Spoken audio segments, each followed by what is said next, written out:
저는 제목이 굉장히 이제 보시면 아시겠지만 뭘 연구했을까라는 생각이 아마 드실 텐데요.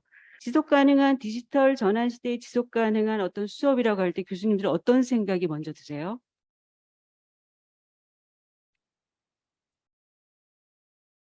어떤 생각이 드세요? 그러니까 저도 이렇게 펭수처럼 이 정도의 생각을 하고 있었다라는 거예요. 응급처치형의 어떤 그 하이플렉스 말고 진짜 어떤 하이플렉스 원래 수업의 모형에 맞게 진행을 하면 지속 가능할까? 이런 궁금증을 가지고 하이플렉스 자체가 아니라 디지털 전환 시대에 지속 가능한 수업은 어떤 수업이 될까?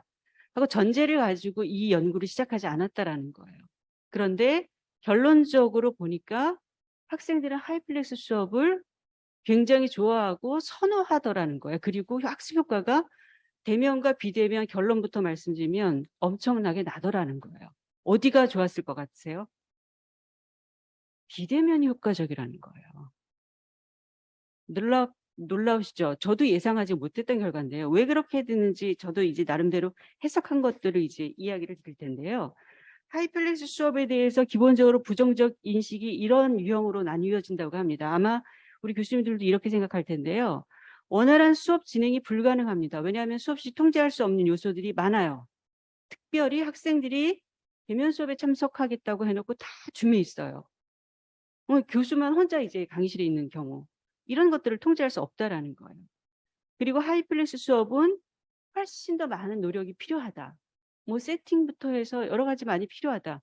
생각만 해봐도 그럴 것 같아요. 이런 부정적 인식뿐만 아니라 하이플렉스 수업은 재난 상황에서 사용된 응급처치용 수업이다. 왜냐하면 학교에 올 수 없는 학생들을 위해서, 확진자를 위해서 잠시 사용했던 수업이다. 이런 인식이 대학 교수들 안에 팽배하다라는 거예요. 그런데 이제 위드 코로나 시대에 오히려 돌입하면서 미국 대학에서 또 한국 대학에서 하이플렉스 아니면 실시간 혼합형 수업이라고 번역이 되고 있더라고요. 이 수업에 대해서 주목을 하기 시작했습니다. 그러면서 저는 사실은 거꾸로 전제 없이 사실은 이 연구를 시작했는데 대학 교육의 미래가 제가 선행 연구에서 이것까지는 연구를 했었어요. 학습자 중심의 굉장히 유연하고 포용적인 교육 체제를 형성하게 될 것이다라는 여기까지만 연구를 했었는데 그리고 이제 교육대학원생들과 교육 미디어라는 이제 수업을 제가 이제 설계를 했습니다. 제가 그러면서 이제 기본적으로 여기 하이플렉스 수업이라는 것이 우리가 생각하고 있는 우리 학교에 적용된 것과 약간 다르게 원래 본래적인 이제 하이플렉스 수업이 개발된 계기 자체가 자원의 제한성 때문에 개발이 되었다라는 거예요. 제한된 자원, 시간, 공간, 교수자 모든 것들이 제한되어 있을 때 대면 비대면 수업에 참여하는 학습자들에게 어떻게 하면 동등한 양질의 학습 경험을 하게 할 수 있을까? 이게 주 목적이었다라는 거예요. 그렇게 본다면 이것이 잘 되면 지속 가능한 수업 모델이 될 수 있다라는 거죠. 왜냐하면 지금 우리는 다 모든 것이 자원이 제한되는 것 때문에 모든 것이 다 이렇게 축소되고 있잖아요. 그런 점에서 제가 주목을 하면서 이것들을 다시 한번 보게 됐는데 기본적으로 여기서 전제하는 것이 학습자에게 선택권을 주라는 거예요. 그리고 어떤 유형의 수업을 학생들이 선택하더라도 모두가 동등한 학습 기회를 가질 수 있도록 다 설계를 하라는 겁니다. 이걸 어떻게 설계할까? 이제 저는 교수 설계가 전공이기 때문에 교수님들이 교육공학 하면 미디어만 생각하지만 한 축이 교수 설계입니다. 그래서 교수 설계를 어떻게 할까 이제 고민을 하면서 이전 선행 연구에서 찾아낸 연구가 이게 2022년 2월까지 제가 했던 선행 연구 결과였어요.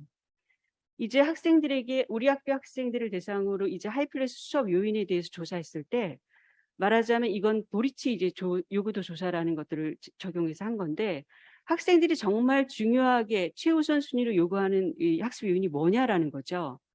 그래서 HH 분면에 속한 것들.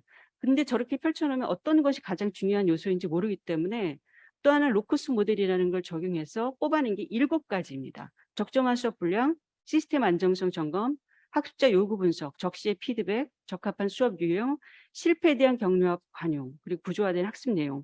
그래서 이걸 가지고 선행 연구를 통해서 저는 강의 계획서를 작성을 했어요. 그래서 제가 강의 계획서를 작성을 했을 때는 하이플렉스 수업이 중심이 아니었어요. 강의 내용에 따라서 하나는 이제 실시간 이제 줌 수업도 하지만 비실시간 2강의 이렇게 해서 제가 잘 통제할 수 있는 방향으로 수업을 강의 계획서를 짰었어요.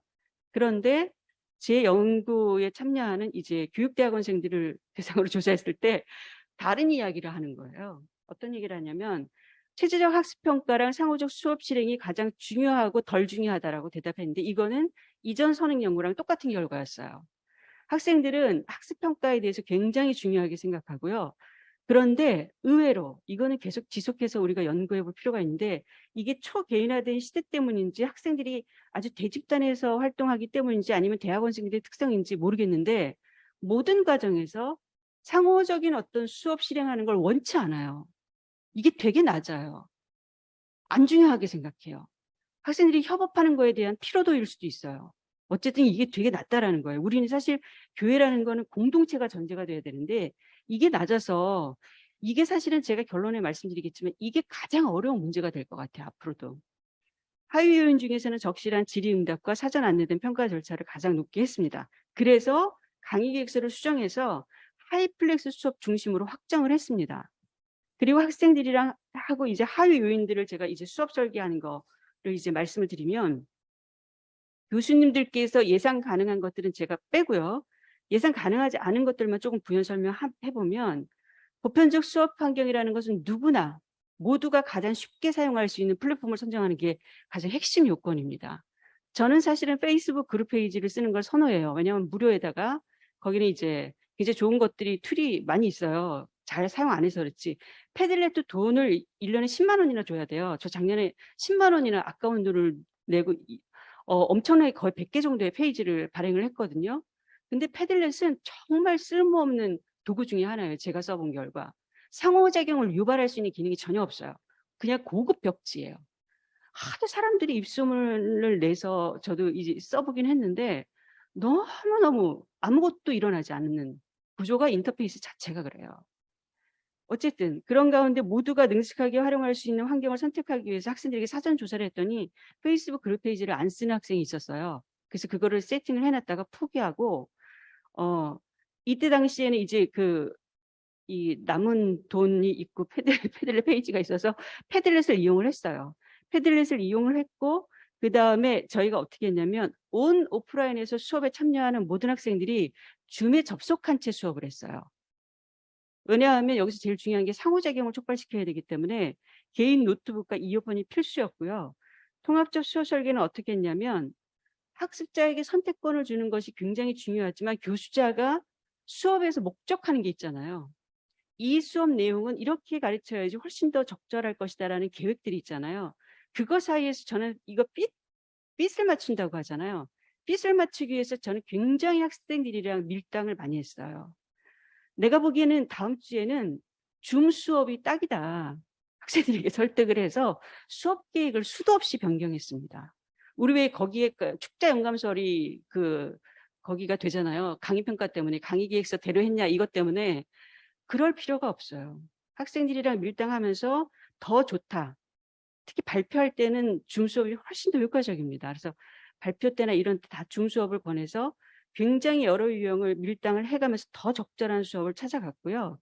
그리고 제 수업과 학생들의 학습 활동이 주도적 학습 활동이 유기적으로 연계가 되는데 제가 강의한 후에 나머지 시간을 학생들에게 주지 않았어요. 그렇게 하지 않았고 강의 중간에 가장 좋은 시간에 학생들이 발표할 수 있게 하고 그 발표는 뭐냐면 주로 학생들이 서로 상호작용할 수 있는 온라인에서 상호작용할 수 있는 활동이에요. 그러니까 누구도 소외되지 않았어요. 여기서 중요한 거는 처음에 학생들이 대면 수업에 참여하겠다는 사람들이 많아가지고 하이플렉스 수업을 선택한 거였어요. 숫자로는 동등했지만 사실은 마음은 대면 수업에 더 기울어졌어요. 그래서 하이플렉스 수업을 선택을 했는데 실제로 학생들이 수업에 참여한 것은 달랐어요. 실제로 학생들은 대면 수업에 6명, 그 다음에 비대면 수업에 10명이 참석했어요. 그러면서 갖고 있는 느낌이 뭐냐면 대면 수업에 참석하는 학생들은 계속 부담감이 있었어요. 내가 오늘 안 나오면 이 수업을 누가 지키나 이런 거. 왜냐하면 어느 날은 1명, 2명 나온 적도 있었어요.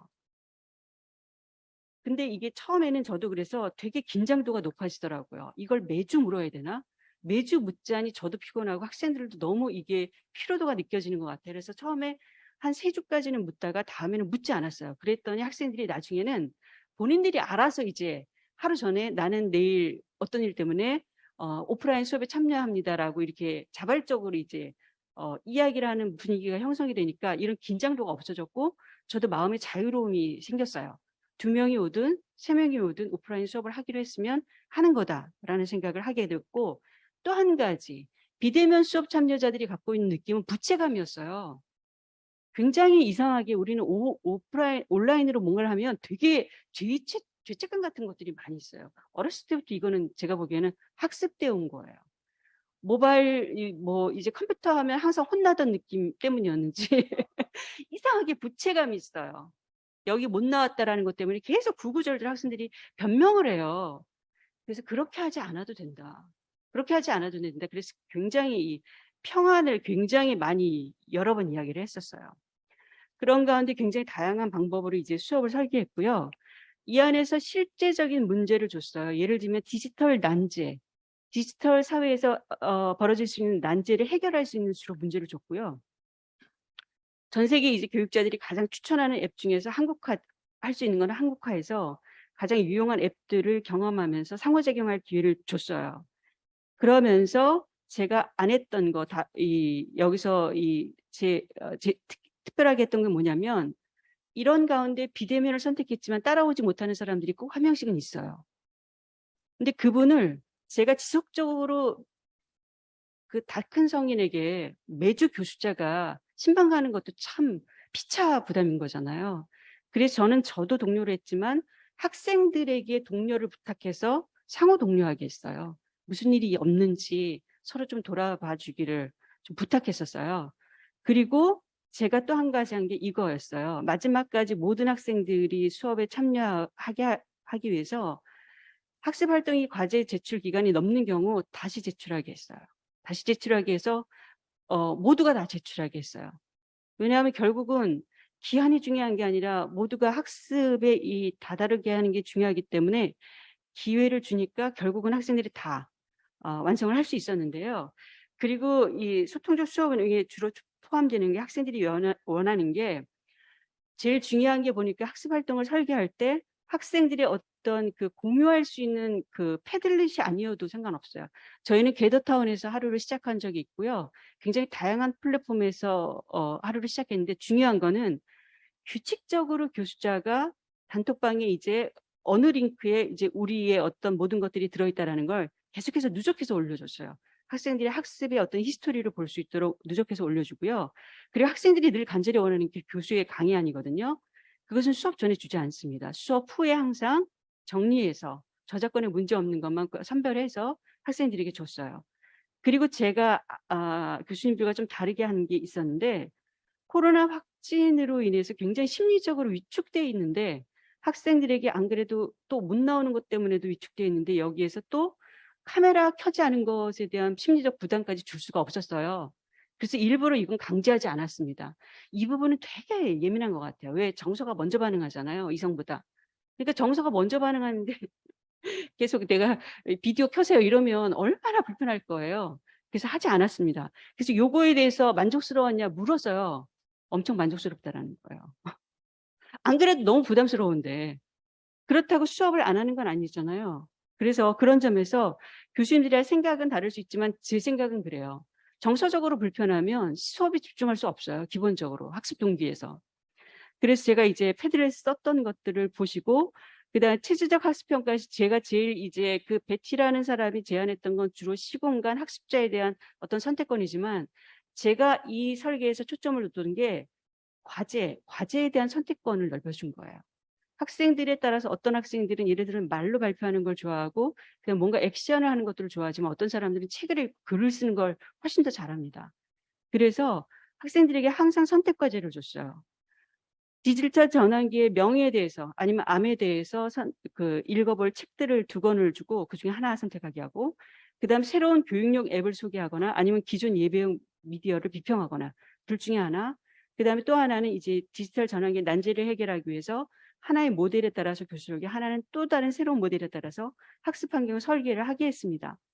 그랬을 때 학생들이 이제 그 디자인 여기서 이제 출발해서 교회까지 가는 과정이 있고요. 다음 세대들을 위해서 교회 그 가는 과정을 어린이 이렇게 마을 중간에 이제 광장으로 타운에 해놨습니다. 이곳에서 또 교제가 이루어질 수가 있고, 마지막으로 교회만 보여드리고 마치겠습니다.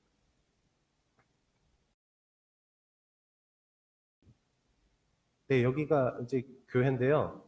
교회는 제가 그 픽셀 조절을 잘 못해서 대형 교회가 됐습니다. 이런 해프닝도 있었고요. 이렇게 크게 지으려고 한 게 아닌데 짓다 보니까 7번, 커져가지고 8번 같은 경우에는 통성기도식 이건 온라인 기도실인데요. 개인이 그야말로 좀 소리 지르면서 초신자 기도할 수 기도실, 있게 그다음에 음악이 그 좀 더 크고 호성 기도실, 네. 이걸 아주 디테일하게 구성해서 작습니다. 온라인 기도실을 만든 경우예요. 이것뿐만 아니라 시니어 리터러시 교육 등 여러 가지 굉장히 잘 학생들의 아웃풋들이 좋았습니다. 여기서 이제 그러면 출발해서 이 수업이 과연 효과가 있었느냐? 참여한 수업 요령 참여도 보면 참여도가 일단 그 전체적으로 유의한 차이는 나지 않았어요. 대면 집단과 비대면 집단 간에. 그런데 모두 이제 출결만 제외하고 모두 비대면 집단이 참여도가 높았어요. 그리고 제가 여기서 중요하게 보는 건 뭐냐면 출석하는 것만큼 수업 중 학습 활동에 주도적으로 참여했다고 학생들이 응답을 했다라는 거예요. 사실 출결만큼 상호작용이 이렇게 원활하기가 힘든데 그랬다라고 응답을 했고, 그 다음에 학습 성취도, 학습 결과거든요. 사전 사후 디지털 리터러시를 조사했을 때 사후 디지털 리터러시가 통계적으로 매우 유의하게 높아졌고요. 근데 요인별로도 다 높아졌습니다. 그리고 수업 유형에 따라서 이걸 했을 때 비대면 학생들이 훨씬 높아졌어요. 이것도 통계적으로 유의했고요, 집단 간에. 그리고 요인별로도 사후 간에 이제 그 디지털 활용력이나 창의력은 훨씬 높아졌습니다. 수업 만족도는 총 4.62 정도, 4.88에서 4.25 정도 사이에 이제 위치해 있었는데요. 만족도가 높은 게 이제 학습자의 의견을 수렴해서 개인 및 팀 과제를 선택할 수 있도록 변경하고 진행한 것. 그러니까 강의 계획서를 수정하지 않아야 된다는 이런 압박에 시달릴 필요가 없다라는 거죠. 학생들과 잘 이제 합의돼서, 그러니까 수업 설계라는 것이 항상 조율해서 나가는 과정이라는 거, 그리고 과제나 질문에 대한 뭐 이런 것들. 만족도가 낮은 것은 제가 역시 버릴 수 없었던 것은 수업에 대한 어떤 양, 적정한 양. 그래도 최대한 이제 선택의 그 폭을 넓혀줬기 때문에 3개, 한 학기에 3개 과제를 제출하는 게 좀 버겁긴 한 것 같아요. 그럼에도 불구하고 이제 선택의 여지를 주니까 덜 이제 과부하가 걸린 형태였어요. 자, 그래서 이때도 이제 비대면 집단이 조금 높았습니다. 그리고 학습자 지원 만족도에서는 유의한 차이가 났고요. 그래서 변수간 상관 분석을 해보니까 수업 만족도와 사후 디지털 리터러시가 매우 정적인 관계가 나타났습니다. 이 분석들은 제가 16명을 하다 보니까 이게 모수, 이게 그게 집단 간 그게 모수가 형성이 안 됐어요. 등분산이 가정이 안 돼서 비모수로 전부 다 이제 통계를 냈습니다. 제가 이걸 하면서 느낀 거 하나는 뭐냐면 앞에 했던 3가지 그 부정적인 인식이 있잖아요. 그런 것들에 보면 테크놀로지에 대한 문제가 우리의 세팅을 힘들게 하고 하는 것이 아니라 학생들이 어떻게 하면 이 수업에 참여하게 할 수 있을까. 그래서 다양한 좀 선택권을 주고 학생들이 어떤 이야기를 들어주는 그런 문화들. 예를 들면 그런 거죠. 디지털 문화가 갖다 준 어떤 탈중앙화된 어떤 분산화된 그런 어떤 문화들. 그런 문화들이 우리 안에 이제 배어있지 않으면 이런 수업이 어렵겠다라는 생각이 있었고요. 제가 굉장히 놀랐던 거 한 가지 뭐냐면 학생들이 미디어 인식이에요. 여기 보면 제 책에 잘 나타나 있는데요. 디지털 미디어를 전공한 학생도 있어요. 그런데 인식이 엄청나게 미디어는 사역 상황에서는 절대로 무슨 사용하지 않아야 되는 거로 봐요. 그러니까 미디어에 대한 인식이 굉장히 경계가 획정이 돼 있어요. 왜 그러는지 그 이해할 수 없는, 어쩌면 교회 문화 때문에 그럴 수도 있는데 그런 가운데 굉장히 많은 사람들이 소외되고 있다, 그런 얘기를 하고 났을 때 학생들의 인식이 굉장히 많이 바뀌었던 수업입니다. 그래서 어떤 가능성, 그러면서도 학생들이 어떤 굉장히 두터운 선입견을 마주했던 시간들이었습니다. 여기까지입니다.